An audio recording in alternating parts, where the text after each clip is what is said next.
Kunjungan Paus Fransiskus ke Indonesia menyematkan sejumlah pesan tak hanya pada umat Katolik, melainkan seluruh umat beragama di Indonesia. Saat memimpin Misa Kudus di GBK, dalam pesan misanya atau homili, Paus Fransiskus meminta umat Katolik untuk menaburkan kasih dengan menempuh keyakinan dan jalan dialog. Paus menyerukan seluruh umat berjalan bersama untuk kebaikan gereja dan masyarakat. Non stancatevi di prendere il largo, non stancatevi di gettare le reti, non stancatevi di sognare, non stancatevi di sognare e costruire ancora una civiltà della pace. Osate sempre il sogno della fraternità, che è un vero tesoro fra voi. Sulla parola del Signore vi incoraggio a seminare amore, a percorrere fiduciosi la strada del dialogo, a praticare ancora la vostra bontà e gentilezza col sorriso tipico che vi contraddistingue. Vi hanno detto che voi siete un popolo sorridente?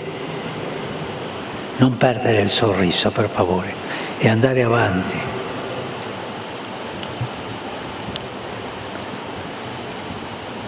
E siate costruttori di pace, siate costruttori di speranza. Questo è il desiderio espresso di recente dai vescovi del Paese e augurio che anche io vorrei rivolgere a tutto il popolo indonesiano: camminare insieme per il bene della società e della Chiesa. Siate costruttori di speranza, sentite bene, siate costruttori di speranza, quella speranza nel Vangelo che non delude mai e che ci apre alla gioia senza fine. Grazie tante. Tak hanya itu, pesan toleransi juga disampaikan Paus sebelumnya saat berkunjung ke Masjid Istiqlal Jakarta. Paus Fransiskus bertemu dengan sejumlah tokoh lintas agama. Momen menarik yakni saat Imam Besar Masjid Istiqlal, Nasaruddin Umar, mencium kening Paus Fransiskus. Dan sebaliknya, Paus membalas dengan mencium tangan Imam Besar Istiqlal. Imam Besar Masjid Istiqlal bilang momen ini sekaligus bentuk pesan hubungan persahabatan dan toleransi yang tulus. Juga berfungsi untuk merawat toleransi dan moderasi umat beragama di Indonesia. Kita semua telah melakukan terobosan besar untuk merawat toleransi dan moderasi umat beragama di Indonesia dengan dibangunnya terowongan silaturahim, The Tunnel of Friendship, yang menghubungkan Masjid Istiqlal dan Gereja Katedral. Inilah yang menjadi bukti betapa besar peran Masjid Istiqlal sebagai melting pot, khususnya untuk warga bangsa Indonesia yang majmuk dan berbineka tunggal ika. Usai memimpin Misa Kudus, Paus Fransiskus hari ini akan bertolak menuju ke Papua Nugini dalam lanjutan kunjungan apostoliknya di Asia Pasifik. Paus Fransiskus ucapkan terima kasih atas kehangatan masyarakat Indonesia yang menyambutnya dengan ramah dan kehangatan. Tim Liputan Kompas TV.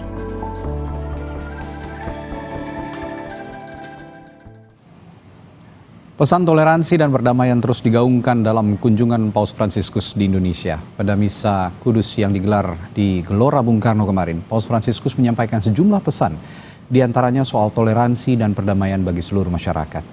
Lalu bagaimana memaknai pesan ini khususnya tak hanya bagi umat Katolik, melainkan seluruh umat beragama di Indonesia? Kita ulas bersama sejumlah narasumber yang tersambung melalui sambungan virtual. Ada Sekretaris Umum PGI Jackie Manuputi, serta Director of Asian Department Community of San Egidio, Valeria Martano, yang juga Dewan Penasehat Paus untuk hubungan antaragama. Selamat pagi Ibu Valeria dan Pak Jackie. Selamat pagi. Selamat pagi juga Ibu Valeria. Ya, Ibu Valeria, dalam Misa Kudus, pesan Paus agar umat Katolik di Indonesia senantiasa tak pantang menyerah dan jalan bersama untuk gereja dan masyarakat. Apa makna pesan ini untuk Anda?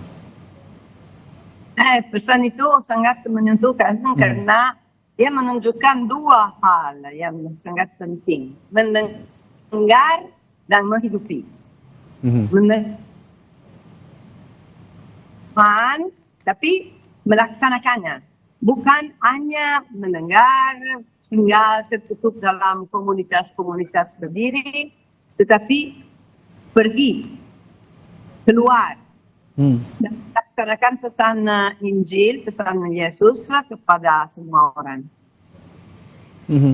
Ya, selain pesan jalan bersama, toleransi juga disematkan Paus dalam berbagai kesempatan, terutama pada saat kunjungan ke Indonesia.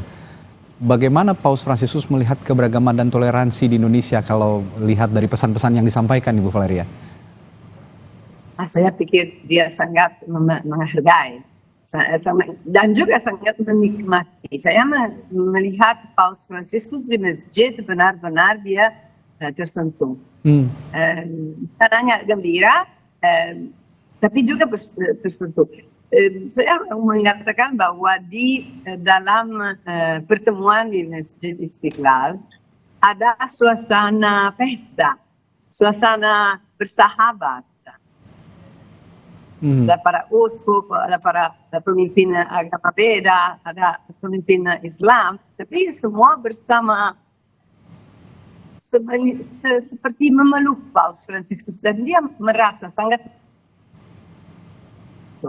karena pesan dia di sana dia bilang sesuatu yang sangat menyentuhkan saya. Dia bilang harmoni beragama adalah untuk masyarakat di seluruh dunia. Indonesia adalah negara yang besar dan hal yang paling berharga adalah keinginan menyatukan dan membuat perbedaan menjadi harmoni. Dan dia bilang sebarkan dan komunikasikan keinginan ini kepada generasi baru. Saya pikir ini adalah pesan sangat-sangat penting. Pesan yang sangat penting. Pendeta Jeki, Pak Jeki, saya tahu Anda berada di Istiqlal kemarin menjadi saksi sejarah begitu ya, penandatanganan deklarasi Istiqlal dengan sejumlah tokoh agama juga, Pendeta. Nah, Paus setelah melihat deklarasi yang bersejarah ini juga ada pesan yang disampaikan. Jika Pendeta melihat pesan-pesan yang disampaikan Paus ini, apakah ini bisa terresonansi juga ke seluruh dunia bahwa Indonesia ini adalah miniatur yang bisa dijadikan miniatur global keberagaman yang terjadi di masyarakat yang majemuk begitu? Terima kasih untuk pertanyaannya. Betul, kemarin saya ada di Istiqlal, saya ketemu Ibu Valeri juga, ya saya ada juga di istana ya, dalam pertemuan dengan Paus, dan sangat menyentuh bahwa Paus berulang kali mengingatkan dan mengapresiasi Indonesia sebagai bangsa majemuk yang menghidupi budaya toleransi dan kekeluargaan dengan basis ideologi dan kultural yang kuat. Beberapa kali dia menyebut Bhinneka Tunggal Ika, ya, dan saya kira itu mengingatkan kita pada otentisitas kita sebagai bangsa majemuk, bahwa itulah Indonesia, itulah yang diapresiasi oleh Paus, oleh banyak bangsa di luar. Itulah yang membuat dia senyum, dia merasa welcome ya, untuk masuk di dalam sebuah spirit kekeluargaan keindonesiaan yang sangat luar biasa ditampilkan. Nah, apresiasi ini bagi saya mengingatkan kita untuk menjadi bangsa yang tidak mengingkari otentisitasnya. Kekuatan persekutuan kita bisa menjadi senjata untuk memerangi apa yang Paus katakan, tren dehumanisasi dan degradasi lingkungan. Dan kemarin kita menunjukkan di Istiqlal ya, bagaimana Paus sebagai simbol perdamaian, simbol toleransi, simbol kesetaraan yang telah terinternalisasi di dalam dirinya sebagai seorang Paus, itu membagi energi positif yang sangat luar biasa, dan kita sebagai komunitas lintas iman juga menanggapinya dengan membagi energi positif yang tidak pura-pura. Saya pikir itulah otentisitas kita, memperlihatkan kerukunan, persekutuan yang luar biasa, yang sangat natural terlihat kemarin ya, dan kita berbagi itu dengan Bapak Paus dan tamu-tamu yang lain yang datang dari luar biasa, dari luar negeri. Saya kira ini kekuatan kita dan selebrasi kerukunan, selebrasi keragaman, yang selebrasi keguyuban yang sesungguhnya. Sekali lagi, itulah otentisitas Indonesia. Ya, bicara soal otentisitas Indonesia ini, Sri Paus Fransiskus juga pada saat menyampaikan pesannya di depan Presiden Joko Widodo mengatakan bahwa kita bisa melewati kekerasan dengan membangun sebuah keluarga. Kita bisa melewati masa kegelapan dengan filosofi negara Indonesia yang berkali-kali disebut oleh Paus, Bhinneka Tunggal Ika. Apakah ini akan terresonansi berikutnya di tataran global? Apakah bisa Indonesia merepresentasikan keberagaman di tataran global, Pak Jeki? Saya kira saya yakin bukan akan, tetapi sudah. Ya, saya dulu bekerja sebagai salah satu asisten di utusan khusus Presiden untuk hubungan antaragama dan peradaban dengan Pak Din Syamsuddin, dengan Pak Syafiq Mukni, dan tugas kita keluar setiap saat untuk mengkampanyekan karakter Indonesia yang majemuk dan pengelolaan dialog, kerukunan, Pancasila, Bhinneka Tunggal Ika, dan kita mendengar apresiasi yang sangat luar biasa untuk selalu memakai Indonesia sebagai role model. Role model bagi keislaman yang sangat toleran dan terbuka, role model bagi kemajemukan yang terkelola secara dalam kurun waktu yang sangat panjang, berbasis ideologi yang kuat, berbasis kerangka toleransi dan kerangka budaya yang sangat-sangat luar biasa. Jadi saya kira kedatangan Paus kembali meresonansikan itu, ya. Bagaimana Indonesia dapat dijadikan model sebagai negara yang sangat-sangat majemuk, 17.000 pulau, tapi Bhinneka Tunggal Ika.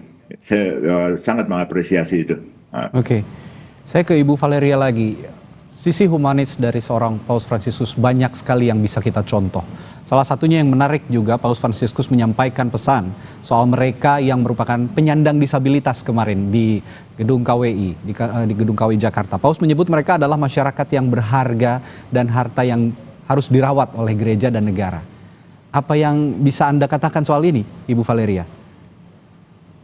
Ya, ini adalah hati pesan Paus Fransiskus kasih kepada umat Katolik dan kepada semua umat Kristiani dan di dunia. Ketika dia menjadi paus, kalimat yang pertama dia bilang, saya bermimpi gereja miskin di antara orang miskin. Dan ini sangat penting selama semua tahun-tahun yang dia dilaksanakan kepausan dia.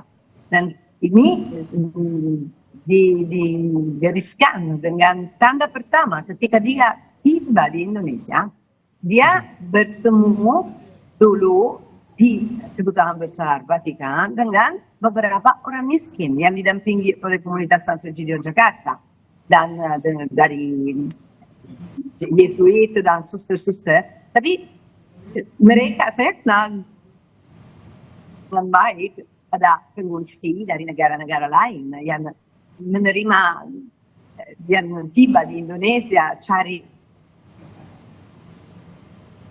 tapi mereka hidup dalam banyak kesulitan. Ada orang jalanan, manusia gerobak yang dibantu oleh komunitas Santo Egidio di Jakarta, yang setiap ada orang yang pergi ke rumah persahabatan Santo Egidio untuk makan karena mereka tinggal dalam sampah.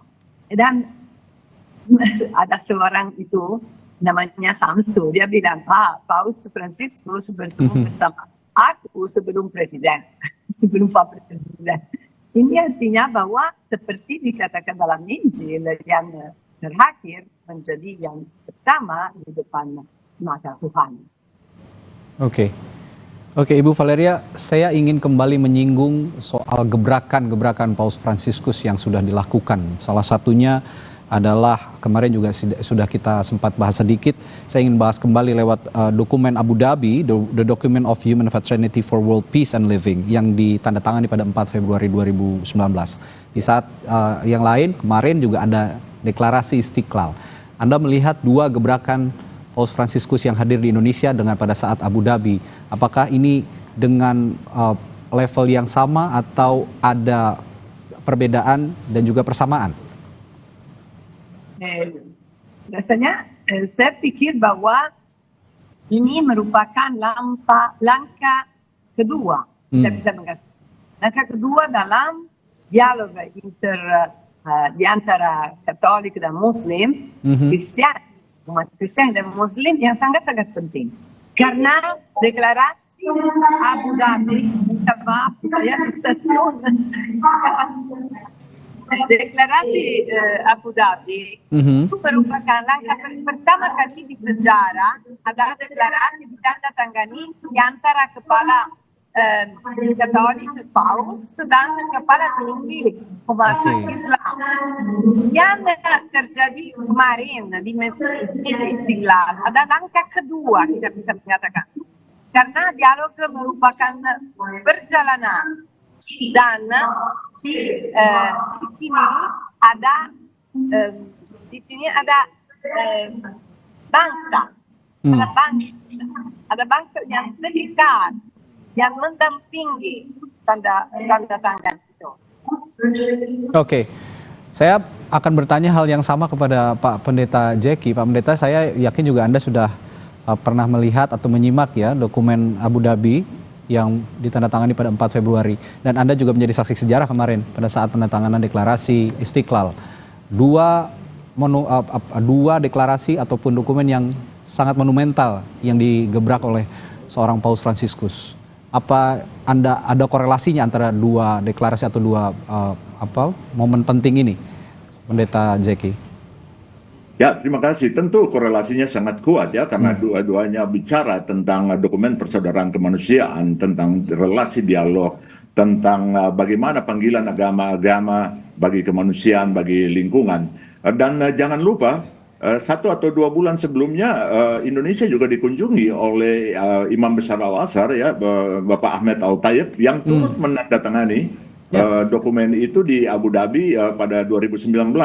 Jadi 2 tokoh penting datang dalam kurun waktu yang tidak terlalu kuat. Ini secara simbolik ya meresonansikan dengan sangat kuat bagaimana dokumen Abu Dhabi berjumpa di dalam lanskap Indonesia melalui deklarasi deklarasi Istiqlal kemarin yang disampaikan. Dan ini tautannya sangat kuat dan kita boleh berbangga sangat sebagai bangsa, sebagai masyarakat Majemuk Indonesia, dan kebanggaan itu yang sekali lagi saya katakan adalah otentisitas kita, dan karena itu jangan pernah bergeser dari otentisitas kita untuk terjerumus dalam dehumanisasi, dalam perilaku-perilaku yang mencederai satu dengan yang lain ya, dan kita terus harus mengangkat itu sebagai model yang ditawarkan Indonesia bagi dunia.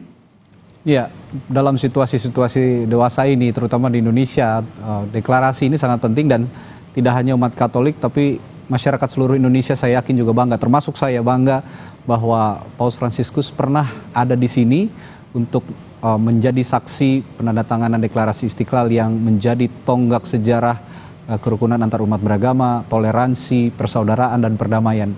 Ini juga akan teresonansi mungkin juga di seluruh dunia.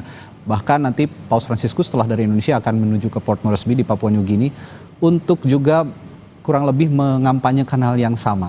Nanti setelah jeda, saudara, kami akan bahas bersama Ibu Valeria juga. Kami akan bahas lagi soal kunjungan Paus Fransiskus ke Port Moresby.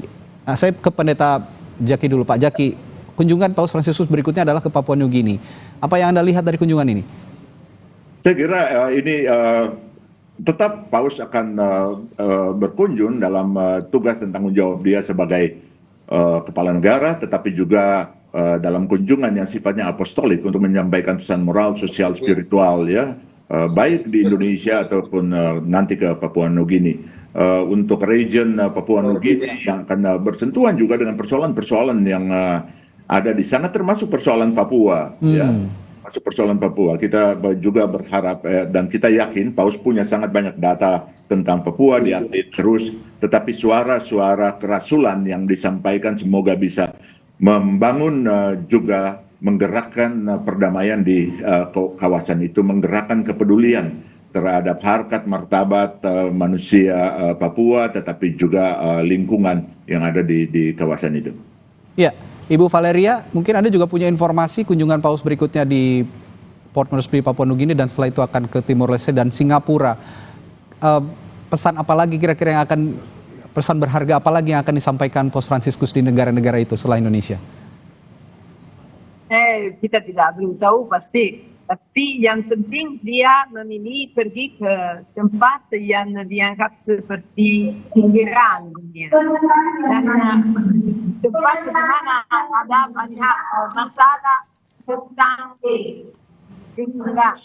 Pelindungan lingkungan adalah satu kekhawatiran Paus Fransiskus. Dia bilang, tanah bumi ini adalah rumah umum, rumah kita bersama. Dan kita harus melindungi rumah ini, kita harus melindungi alam dan kerjasama. Okay. Dan tema lain yang Paus pasti akan pegang adalah ketidakadilan sosial, kemiskinan, dan kebutuhan bangsa-bangsa itu untuk maju seperti mereka sudah mulai lakukan.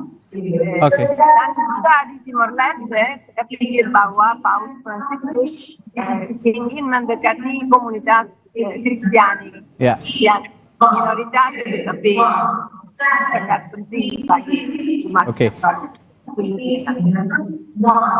Ya, kemanapun Sri Paus Bapak Suci Paus Fransiskus berada atau berkunjung, saya yakin dia ingin menyuarakan bahwa kita ini semua bersaudara dan selalu dengan ciri khasnya yang tidak pernah ada sekat dengan masyarakat, dengan umat, begitu kira-kira.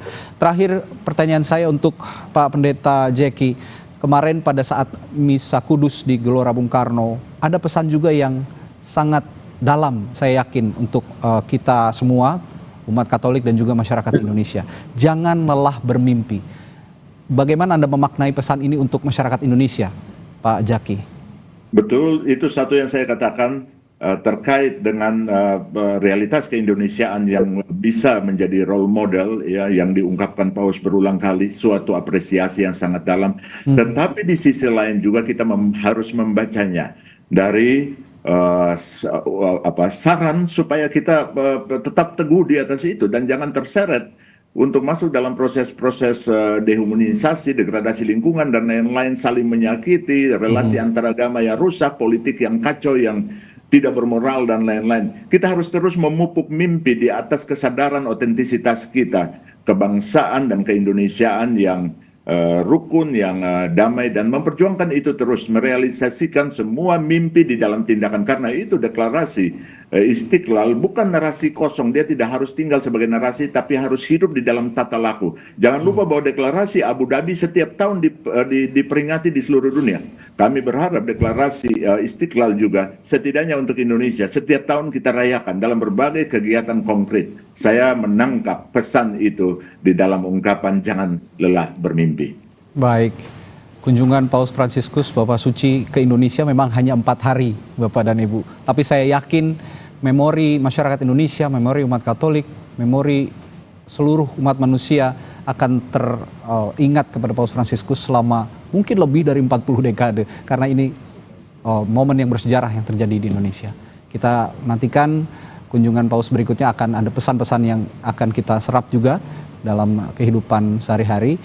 Terima kasih dialog kita pagi hari ini kepada Sekretaris Umum PGI, Pendeta Jaki Manuputi, serta Director of Asian Department Community of San Egidio, Valeria Martano, telah berbagi perspektifnya pagi hari ini. Selamat pagi, sehat selalu Bapak dan Ibu, sampai jumpa lagi. Selamat pagi, salam Ibu Valeria. Saudara.